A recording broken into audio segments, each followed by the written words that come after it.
We've entered the second week of the partial government shutdown, and more agencies have announced they are cutting back on services or closing altogether until Congress and the president can agree on a way to fund the government.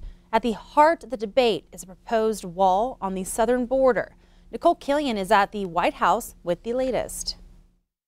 Homeland Security Secretary Kirstjen Nielsen toured overcrowded detention centers in El Paso and Arizona over the weekend, where the federal government is holding migrant families. No photographers were allowed to follow her. She's called for more thorough initial health screenings for migrants, as well as secondary screenings for every child following the deaths of 2 Guatemalan children this month.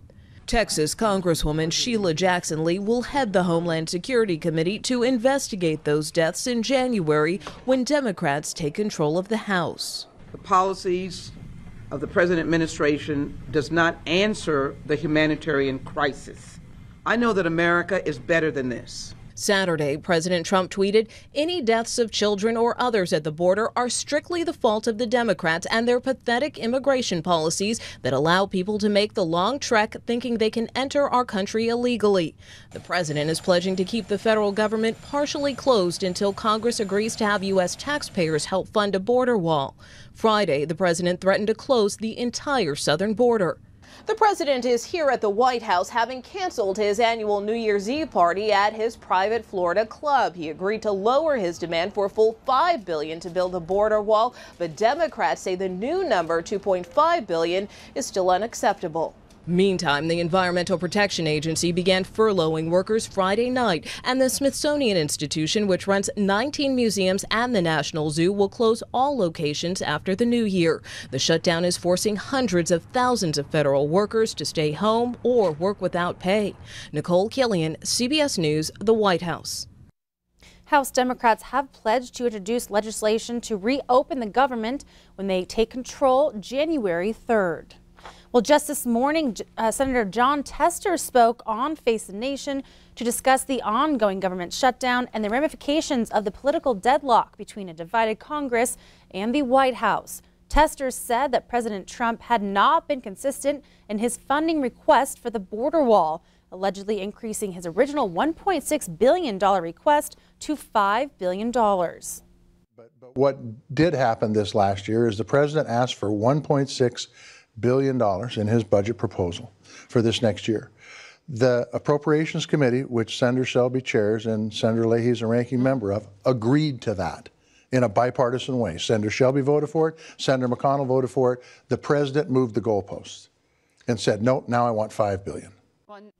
Now, Tester also addressed the trade war with China and how he says it continues to hurt American farmers because the narrow margins in production agriculture can be easily affected when the country sees a loss in exports.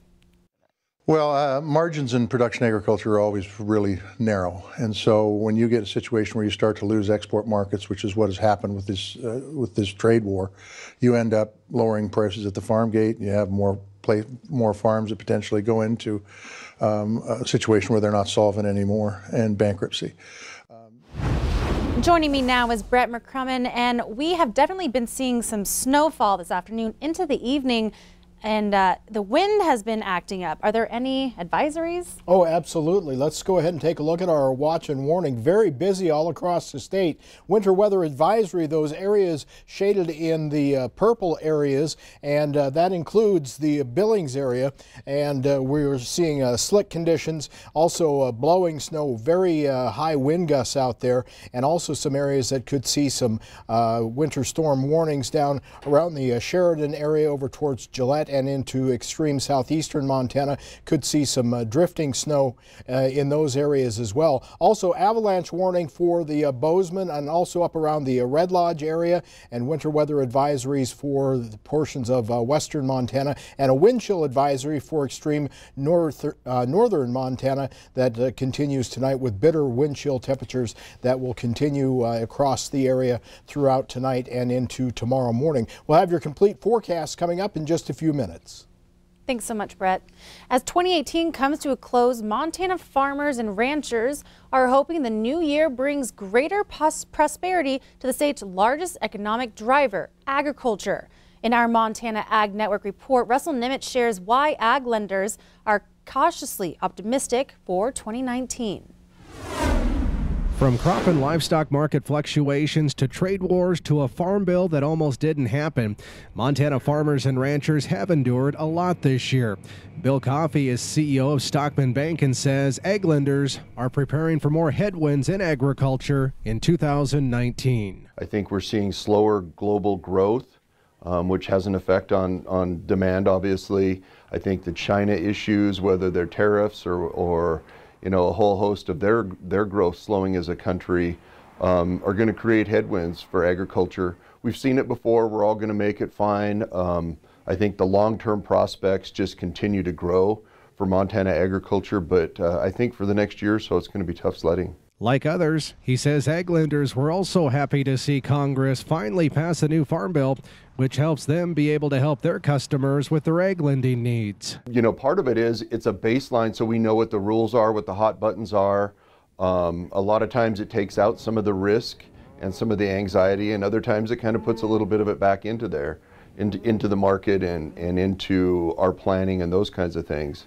And as farmers and ranchers make plans to meet with their ag lender to work on 2019 operating lines of credit and more, Coffey says it's important for producers to keep an open line of communication with their ag lender. It's hugely important. It's hard to underestimate the value of that. I think it's hard to be a partner, and certainly Stockman Bank all of our lenders view themselves as partners with our ag producers and all of our customers.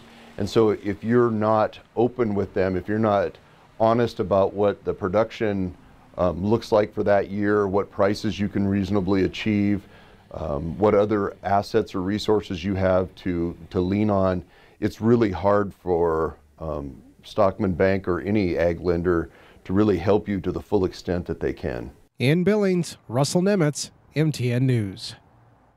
Thank you, Russell. Russell also says farmers and ranchers should contact their own ag lender for specific questions regarding their own operations. Well, still ahead tonight on the 10 o'clock news, we catch up with some young gals as they try their luck at getting a bite on the ice. And later in sports, we look back at the best moments of 2018 from across the Treasure State. You're watching MTN News with Zoe Zandora, Storm Tracker weather with Connor Pregetzer, and sports with Casey Conlon. This is the 10 o'clock news on Q2, Montana's news leader.